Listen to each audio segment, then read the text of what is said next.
Right. Well, it's 8 o'clock, so I will tidy up all of that mindless drivel that we've just been talking in post production. So we're here to talk about where Søren and Mark and I have spent the last, excuse me, last weekend, and where I've picked up this horrible cough and chesty cold, which is the ETC 2024. Well, I felt so bad last week. I actually tested to see if I had COVID because I felt really grim. But it's not. It's just a bad cold. I've obviously picked it up on EasyJet or wherever I picked it up. You would have thought that the amount of alcohol that I consumed over the weekend would have killed off all of the germs, because we are apparently a beer team. So there we go. Proud to be, Team Iceland. Proud to be a beer team, as we've been described. So,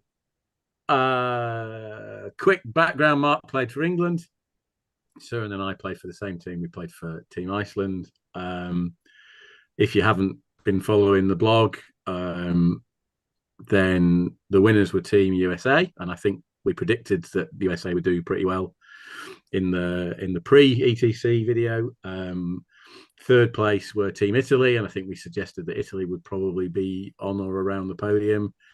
I think the thing that surprised quite a lot of people, although we did mention them, I think in the preview video, was that second place was Northern Ireland, who were just pipped to the post by the US by 1 point. So congratulations to Scott and John and Keith and Nathan and Johnny and Luke for that. And I think there's been some posts around to say Northern Ireland kind of used to finish down near the bottom. So well done for doing that.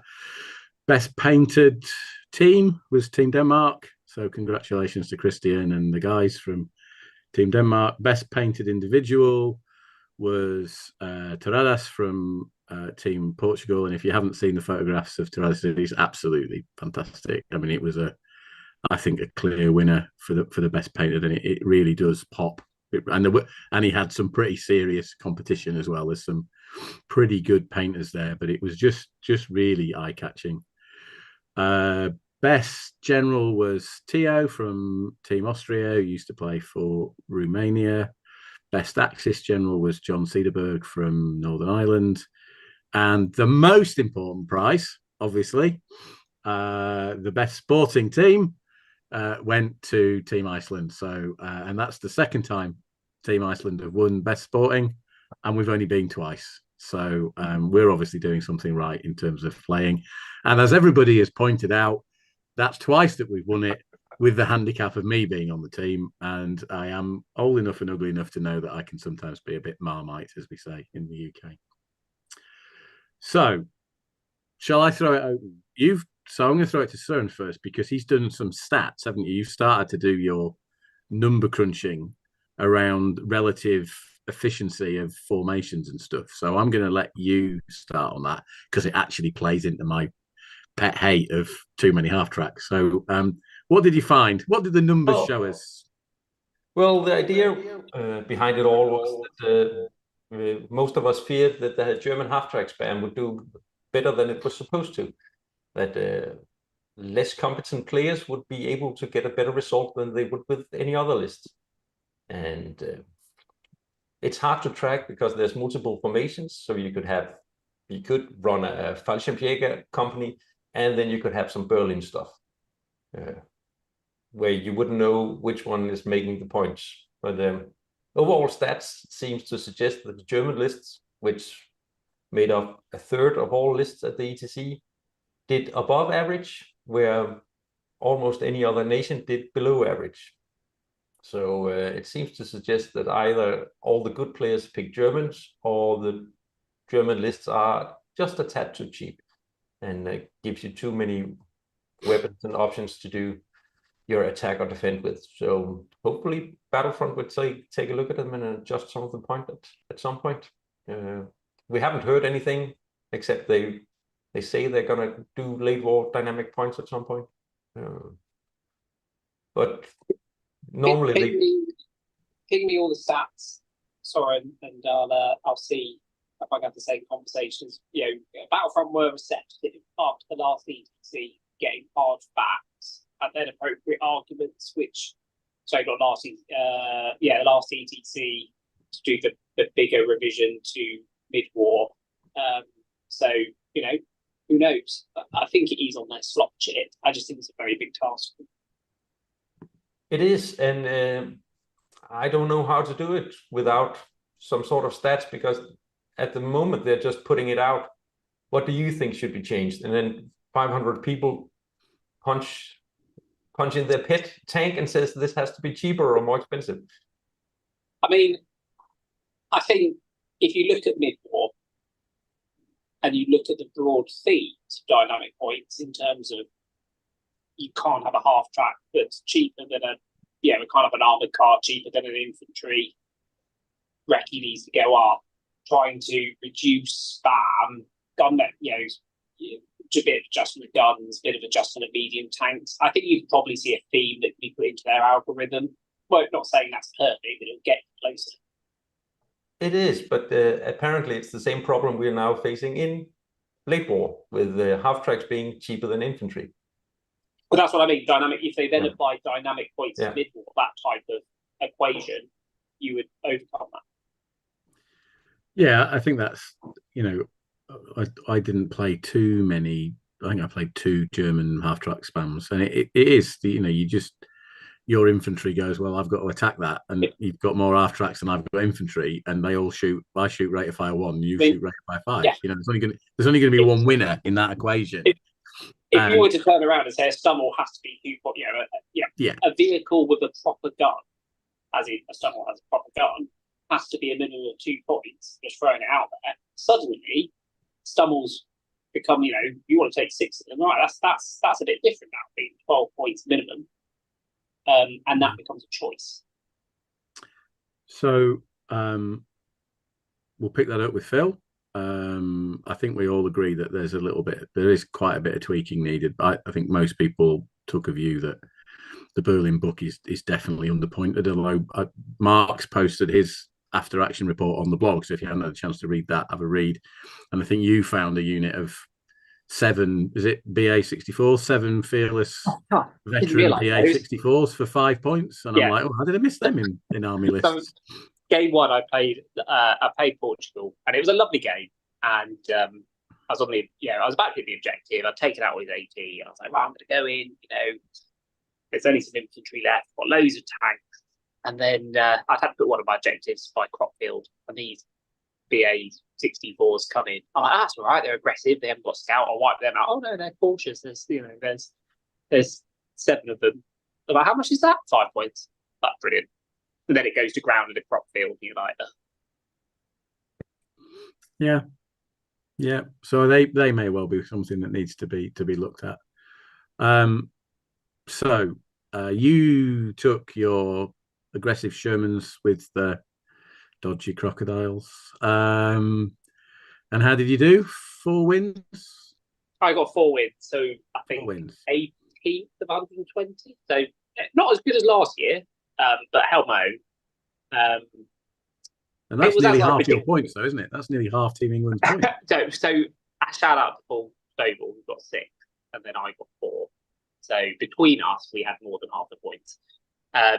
But it is a team event, right? So for you to get good matchup, somebody else has to. Indeed, one of the bad ones. Indeed. I think I was only under the bus once, which was team merit. Much as any denied. But it broadly did what I expect. In the right circumstances, very good. But it's got huge weaknesses. I mean, the lack of infantry is killed me. It literally killed me, because what generally was screwing me over was, you get those few bales, that single stand comes out, because there's so many foul swords, you get bales bits, they come out, and then they do that clever little assault to stop defensive fire that make contact, and suddenly you've lost 2 to 3 tanks. Because whereas if you had some infantry floating around, you'd be able, and things like that, or you could push that infantry back. So you can't have everything, which is, that's a good thing. I'm not saying the Germans can't have everything, but that list can't have everything. It was lucky in some places. It was, but It's not a list I'd rush to run again. I've kind of been there, done that now. But I look at some of the other. I mean, people came out. That's what I love about ETC. People come up with brilliant combinations, and I think actually, for me, the two best combinations. I think Tony Davis's Shermans, where he managed to get the same number of tanks as me, but half of them were veteran. He didn't have the Crocs, to be fair, but he wasn't designed to go against infantry, so that was a really good list. But Poland's list, where they managed to put, I think it was 14 veteran Shermans in, 12 of which had AT-13, and then a battle-weary rifle company, and managed to produce 3 smoke templates. Bearing in mind, I had 3 smoke templates as well. I mean, that was a good list, a really good list. And it's really interesting to see people's takes on it. And you kind of look back, don't you, and go, only I thought of that. So there's a request for you to move closer to your mic. I've done that. For those of you of a certain age, Søren and I are close. Mark is far away. And you can, if you get the joke, you can pop it in the chat. Happy birthday, Scott. So it's Scott saying that you sound fine to me, but I'm moved closer. I'm listening on Zoom. Yeah, it's a bit worrying, actually, a bit too close to the screen now. I'm just gazing at you lovingly, Richard. The beard, mesmerising. Yes, it's a bit. It needs a trim. So anyway, Søren, you took T-34s. Yes. How did that work out? Well, we knew that the T-34s maybe wouldn't be the best choice to bring to a competitive event like the ETC, and lo and behold, it wasn't. I didn't get matched up against the German half-track Spam, which would have been fine with my front armor 6. I, on the other hand, got matched up against twice some Americans with Shermans and twice some Brits with Achilles.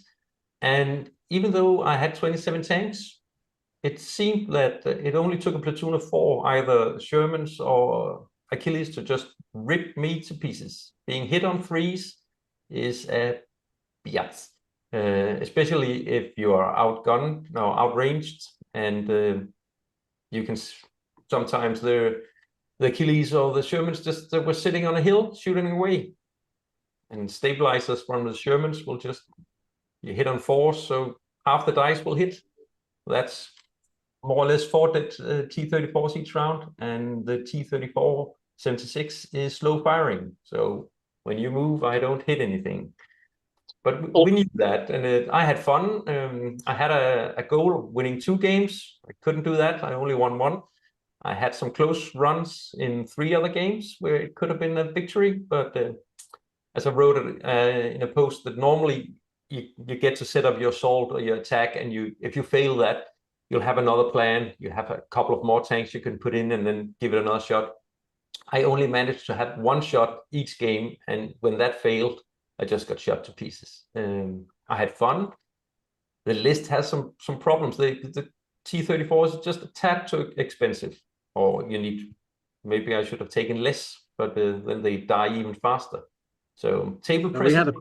Yeah. So we had a team plan, though. So one of the reasons why Søren didn't get great matchups was so we've been twice, but a couple of our players had been before. We had 1 new player, Håkon. We had Rasmus, who's twice played for Denmark as well as playing for Iceland twice, and he'd never won. Håkon had obviously never won either, and Gunnar had never won a game at the ETC. So the plan for Team Iceland was that we would, particularly Søren and I, would take not optimal matchups in order to make sure that everybody who hadn't had a win got a win at the ETC, and we did it. So in fact, we'd actually done 2/3 of it in the first game. It just took us till Saturday afternoon to get Gunnar's last win. So there was a reason why we didn't just pick our own, pick matchups to suit Søren. We were trying to get team wins for people and make everybody feel part, and we all got wins, and Gunnar got 2 wins.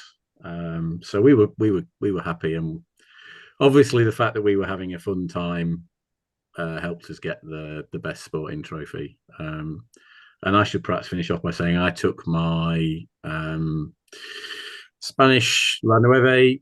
You can't take it like you used to be able to do when it had a special PDF, because the actual operational equipment chart is different for French infantry in World War II, but you've got to take it as an American with a French card, and I have it. I have the vehicles painted up as the Spanish vehicles that liberated Paris, and I got 1 win and 5 draws. So I played some tough games where I did think I was going to get beat, and marching infantry into the valley of death of 25121s meant that it's tough, and some of the missions are tough when bypass is not my favorite mission, and it's quite tough to win that as the American. So sorry, marching into the valley of death, have you heard of putting him in the half tracks and dropping smoke?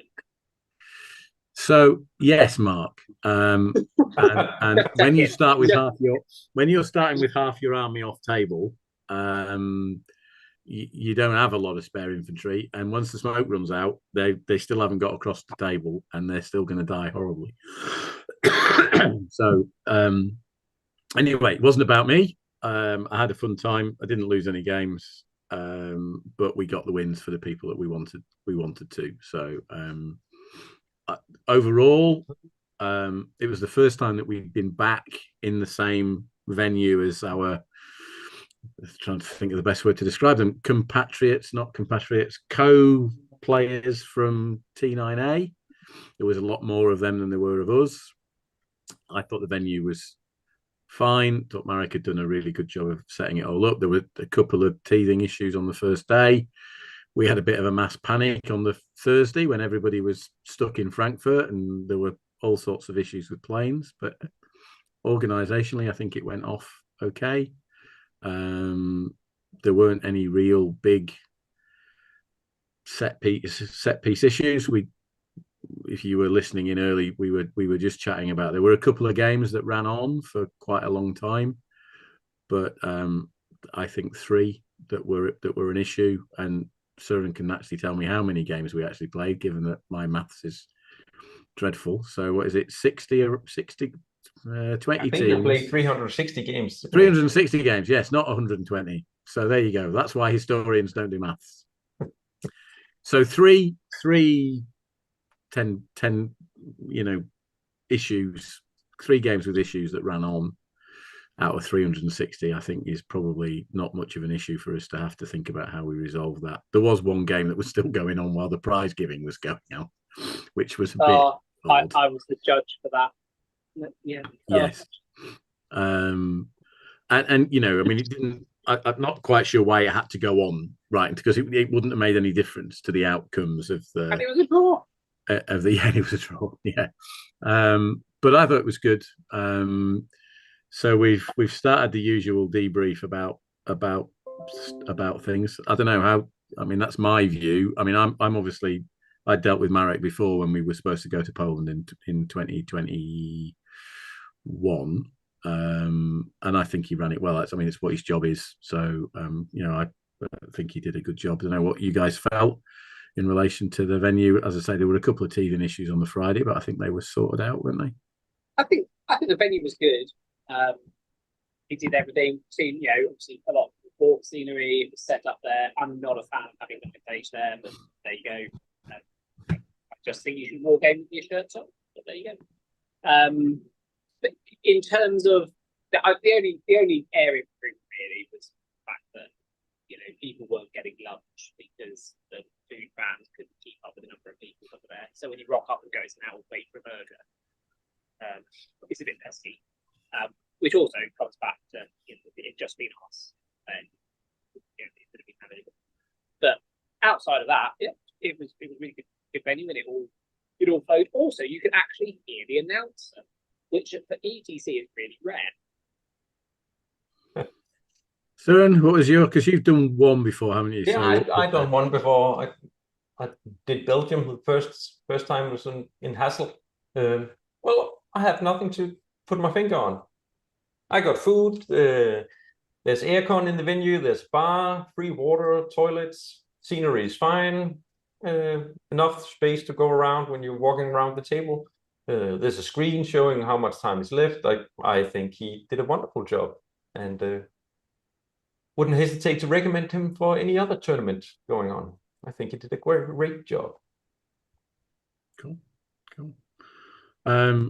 And so our options are, I think we've got four options for next year. So we're currently looking at whether we go to Italy or Switzerland or Greece or Austria. And we're having a long conversation about how we make, well, some of us are having a long conversation about how we try and make the ETC perhaps more accessible to some teams. So Mark and I have been going now for a long time, almost since before I went grey. And I think the first ETC I went to, there were nearly 30 teams, and we're down to sort of 20. So there's, we've lost a fair few teams over the years, and there's lots of conversations going on at the moment about how, if we can try and make it easier for teams to come along or whatever.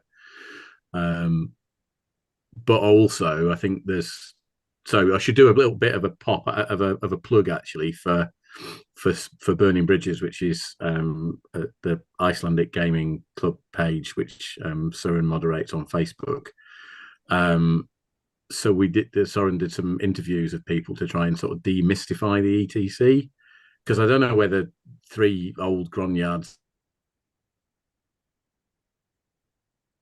talking about people would want to go to, or whether they feel, oh God, it's going to be pressured and it's all a lot of, really high-powered competitive wargamers. My view is it isn't. I don't know about other people. Mark, you've been going, I think you've not done as many, but have been going longer because you missed a few over the years.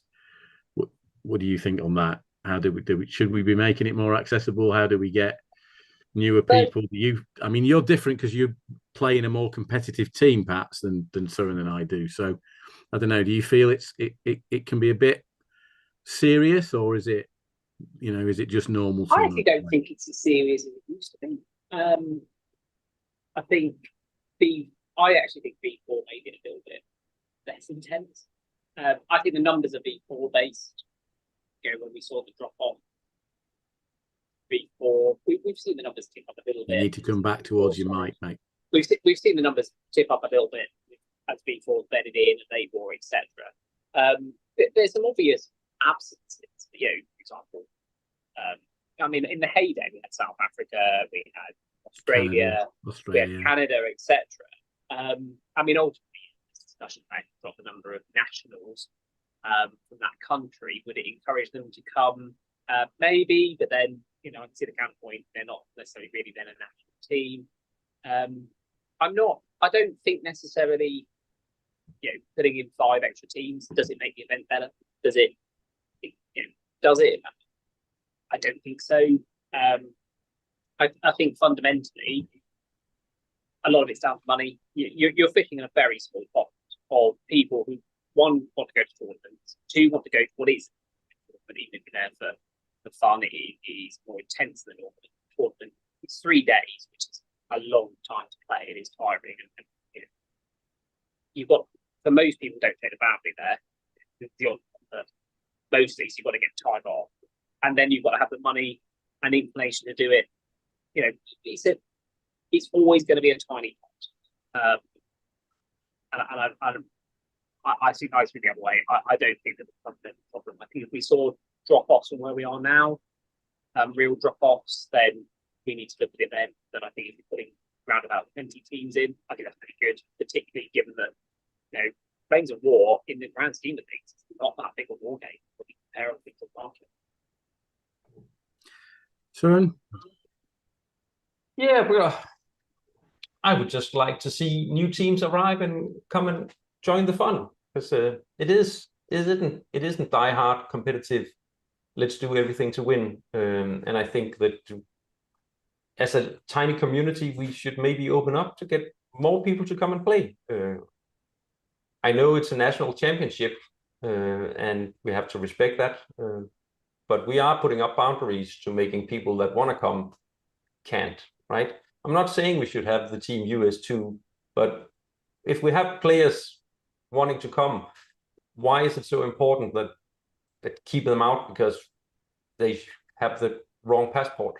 Well, I'll put it the other way. We played in Eastern Europe, so but when you look at you need to come closer, Mark, because you are a bit echoey. Sorry, mate. So we're playing in Eastern Europe, right? So you know, we didn't have Team Romania, which has been previously. So let's, you know, if we pick a few Eastern nations, European Eastern nations, there, what we're saying is a country where it's drivable to Poland. They don't even have to get on a plane. You can't produce, if you can't produce 3 players from that country who want to go to a tournament, I'm not sure dropping it to 2 actually deals with the fundamental problem. I'm not saying that we should drop it to 2 or open it up. I don't see that we should have it become the Champions League, but isn't there a reason to ask the question, why doesn't Team Romania arrive, or Team Serbia, when they can drive for a couple of days or a couple of hours and arrive? Because they don't play it. Because Flames of War is not that big. You know, I love Flames of War to bits, but I think we still think that Flames of War is this very large, played, popular game. And I'm not, you know, I don't think it is in the grand scheme of things. It's not like where we were. So when we go back to the heyday in V3, there were just, you know, there was still, let me get wrong, there were still, you know, war games around.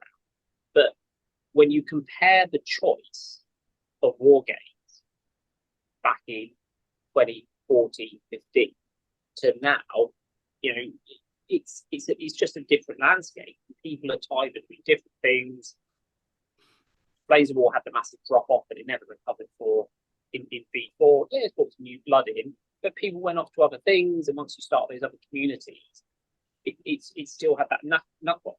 And fundamentally, Battlefront is not good at marketing, publicity, growing their game. They get something right, the new starter sets, for example, but it's not a well supported. It's, you know, how hard is it to go and buy Flames of War in the store? It's pretty hard, actually.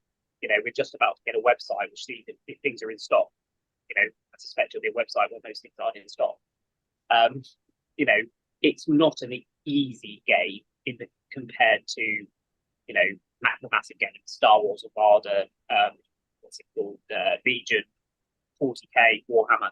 You know, to name but a few, you can go anywhere and buy it. Flames of War, you keep scrambling around eBay, web stores, often from other countries. I agree. Yeah, I think, and then the problem is the moment you finally get your models and you get 5 British guys who want to come play, they'll be told no, because we already have one Team England. So that's not inclusive at all, is it? I'm not.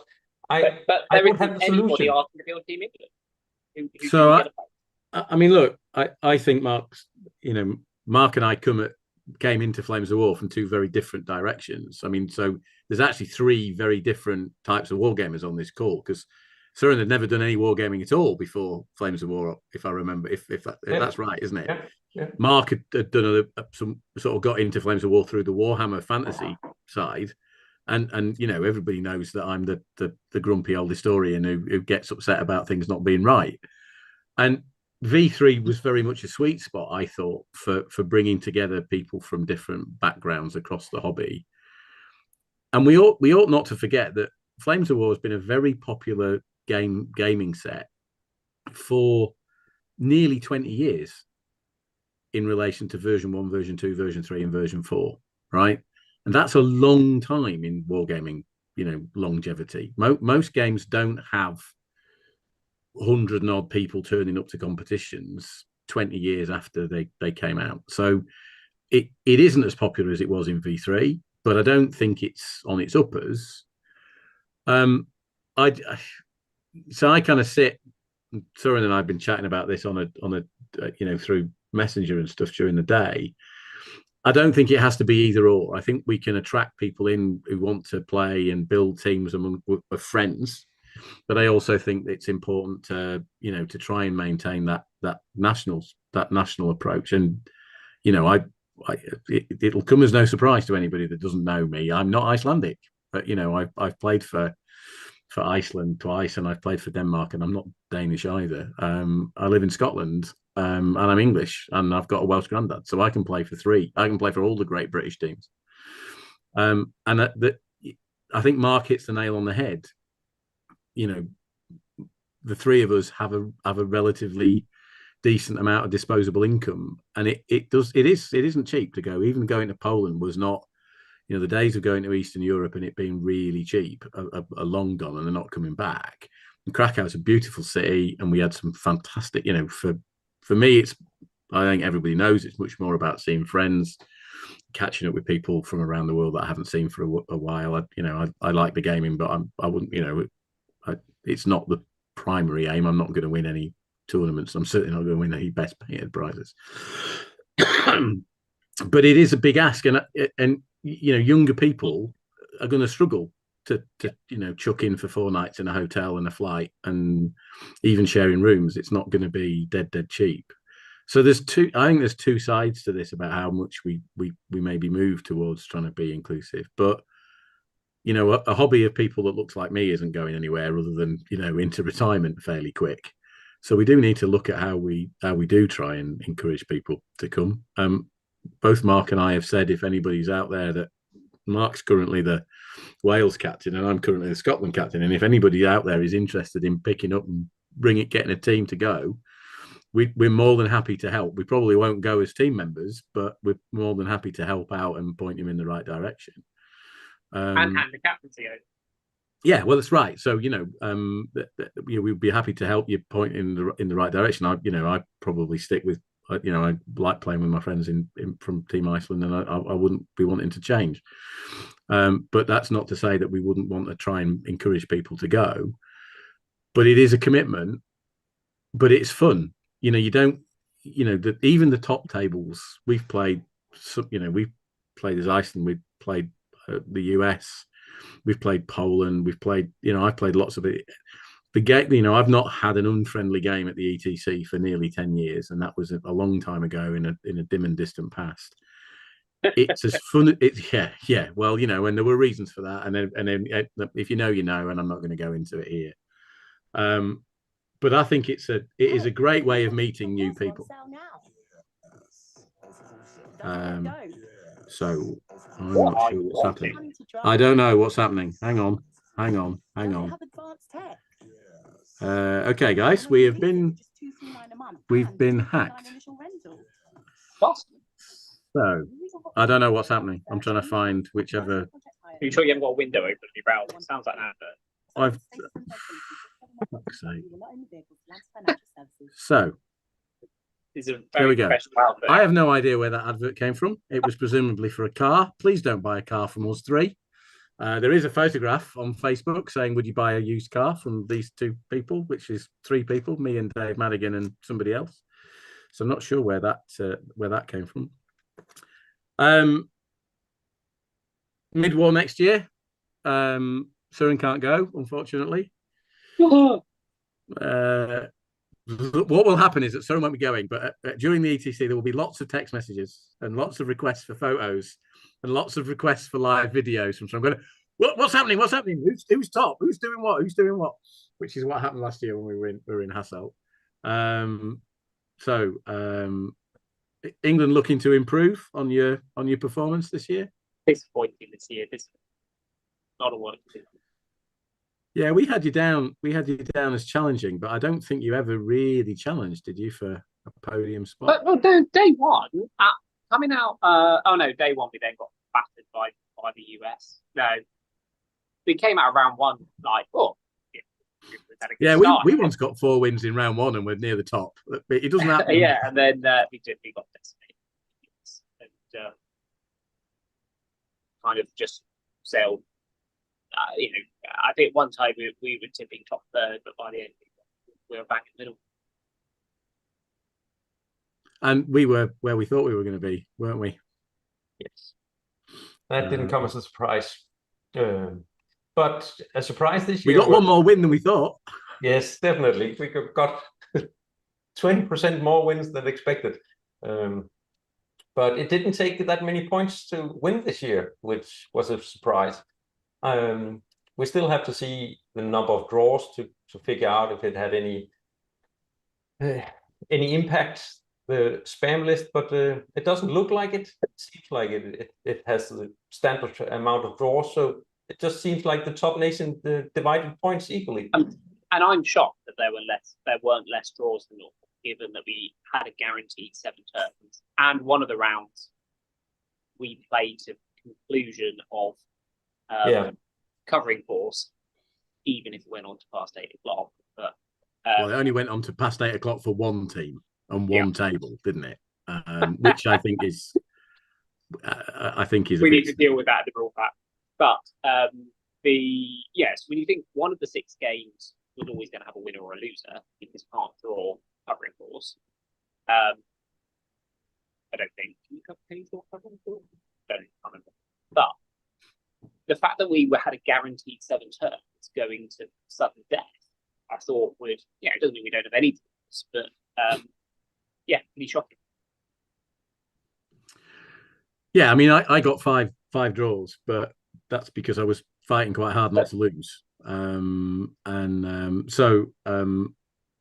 think we'll be interested to see the stats, and that'll all be published on the blog when you've written them up. And we did have a bit of a problem with Tourney Keeper because it didn't accept draws, did it? So we had to resort back to good old pencil and paper, which made me feel happy and not as old as I should feel. So the Swedes have just indicated that they are probably going to have a team next year, which would take us to 20 teams if everybody else turns up. 21. Well, the mercenary. I think don't forget the mercenary team is an ephemeral team that only appears if we need it. So if we've got 20 teams, there's no need for a mercenary team. So I'm sure there is likely to be some wailing and gnashing of teeth about that. But that's the way that it is. That's the way that it has always been. There might only be 19 teams left because it should come as no surprise to everybody that trying to get 3 qualified Icelanders from a gaming community of 10 does tend to stretch our ability to be a legal team. So and particularly when our glorious leader takes a year out, as he occasionally does, and has a fallow year where he goes and does other things. But it takes him 2 years to pay an army.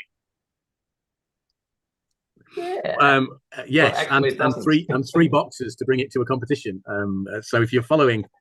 So do please give Burning Bridges a follow, because you get to see Søren's amazing painting, and he's currently painting some late war Cossacks with an interesting twist on horse artillery, which he's decided to print today. And I'll leave you to have a look what that is. And the plan is that he's going to take it to a competition at the end of the year. So if he can fit it in his whole luggage. Do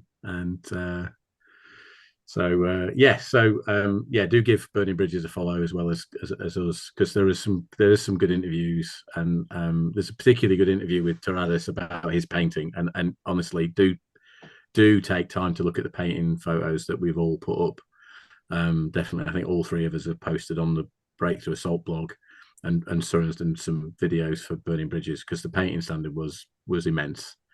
It really, really was. I didn't envy the judges picking the winners. Scott says 40k is a lot bigger now than it was 10 years ago.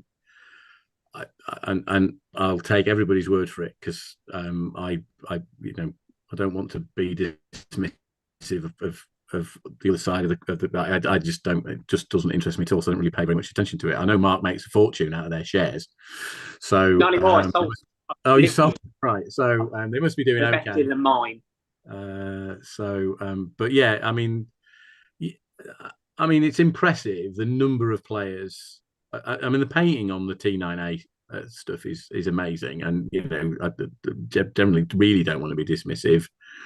Some of their clothing choices could be better, but it's a fan moderated game, isn't it? I mean, it's not supported by Games Workshop or anything. It's basically a game that they run themselves, and to get that many people, because there were probably 3 times as many of them as there were of us, is pretty impressive for any game system. Never mind one that you're moderating. There'll still be more ninth age players than there are Flames of War players. I guarantee it.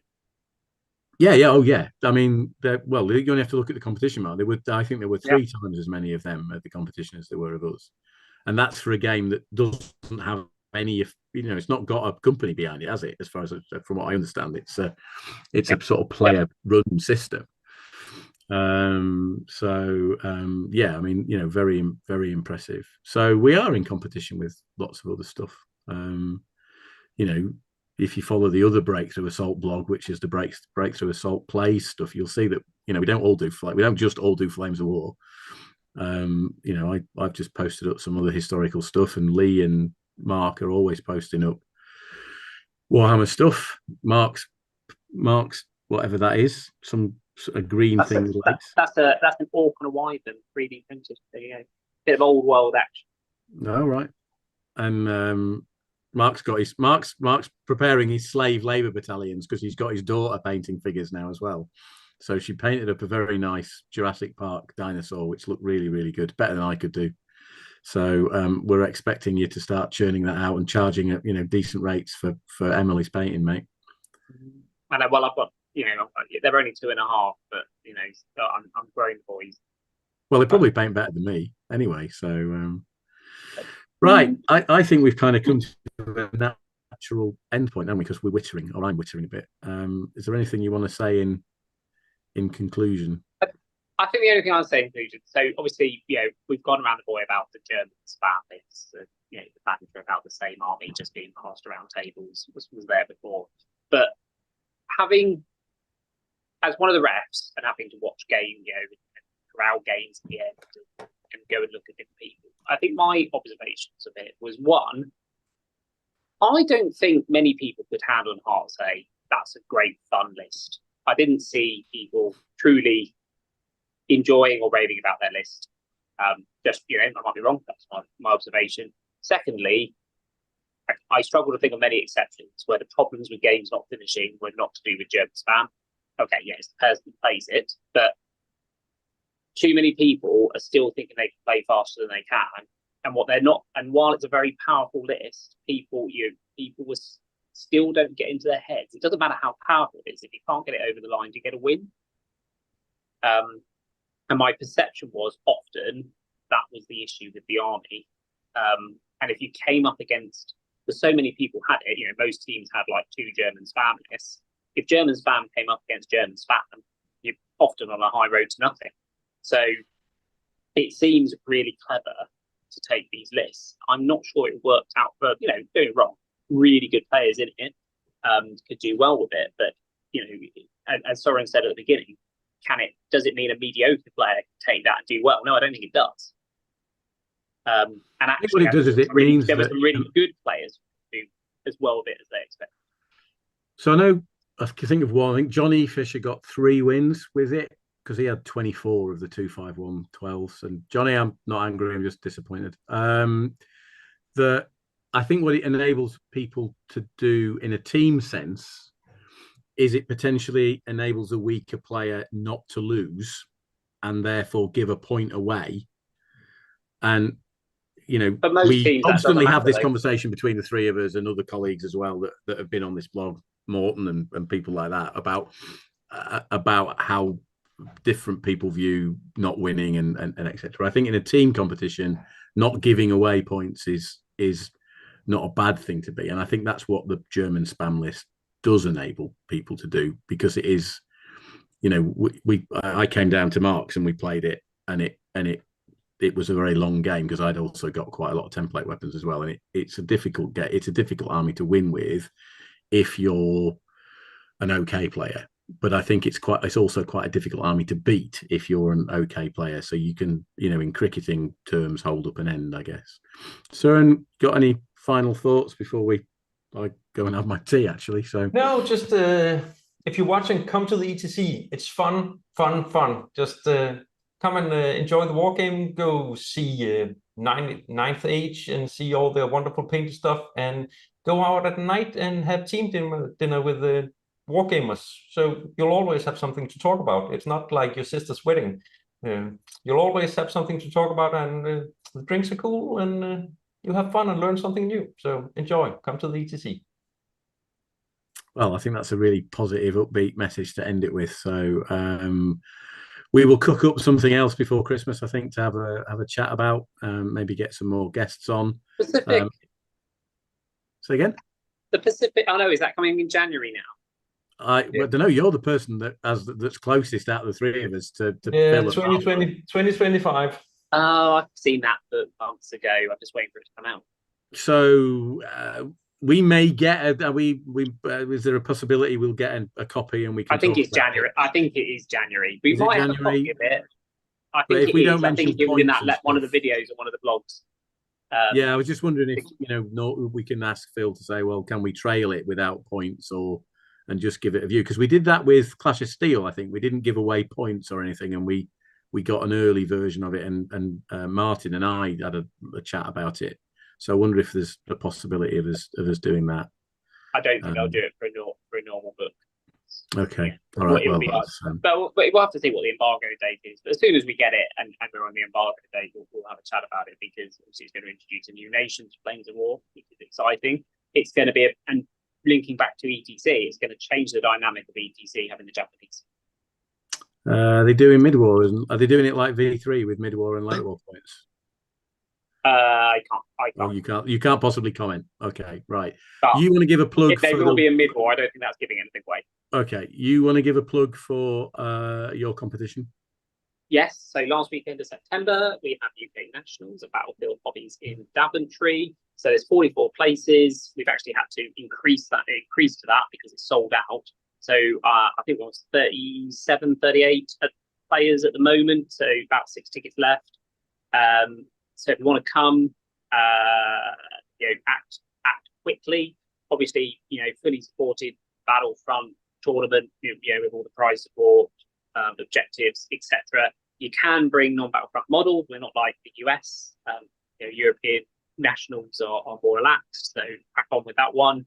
And also the big thing is you will be a trailblazer for a new mission pack for Flames of War, which includes some really big changes, whole new missions, whole new flavors. Not that trailblazer. Didn't you use them at Scotland? Didn't you use them in Scotland? This is a big change since then as well. We used them last year at Nationals. So this mission pack, I mean, lots of people know about it because they've been to tournaments with it. It's not just us. New Zealand's used it, things in America and other places as well. But there is a new pack, which everybody, as soon as you've got your ticket, you'll be sent it. I can't say publicly what it is. It's obviously people coming along. But it's more than just changes to missions. It changes some really interesting aspects of Flames of War. And the feedback from UK Nationals, given that we're hoping to have over 120 games of results from it, is being used to finesse that and drive it forward. So Battlefront's doing some great stuff where they're actually taking real world results, which is why this has been in production for a long time. I'm hopeful that will come out shortly. I need to try and hold Phil's feet to the fire, or probably Peter, because we really do need to get it. It's really exciting. I love it, and it's going to make the game way more balanced. Cool. So we might do something around. I'm going to Denmark in November to play at we talked last year or the year before about Morten Schmidt and his competition that's not really a competition. So I'm playing at the Bridge Too Far Kleiscon in November. So we might do a little bit of a chat about that, maybe get Morten back on to talk about that. And Søren and I playing in the Swedish national tournament in Halmstad in November too. So I'm away twice in November. Better tell the wife, otherwise she'll kill me. And I have to say, on the positivity that Søren left behind, if you come to the ETC, there's a couple of new players came this year. So Luke, who played for Northern Ireland, had never been before. I think he had a really, really good time. There was, I think, one of the Republic of Ireland players was also new. We had a new player playing for us. Yeah, you'll get introduced to a whole load of some of the most amazing people you'll ever meet. Some of my best friends are now people that I've met through the ETC, and you'll get invites to go and play in all sorts of places that you never ever thought you'd go and visit. and you get to go and visit and eat odd food and drink odd drinks and develop a taste for licorice flakes vodka, which I must thank the boys from Finland for constantly bringing me bottles of. So it is, if you can find time and you can get away, it is something to come and think about doing, because you do enter into a whole different world of, not just jogging down to Bathgate or Reading or wherever, or to wherever you play in the US or Australia or New Zealand, just to come and meet some different people and play in some different places. So do please give it some consideration, and we will be in touch and watch the blog, and definitely follow Burning Bridges on Facebook. So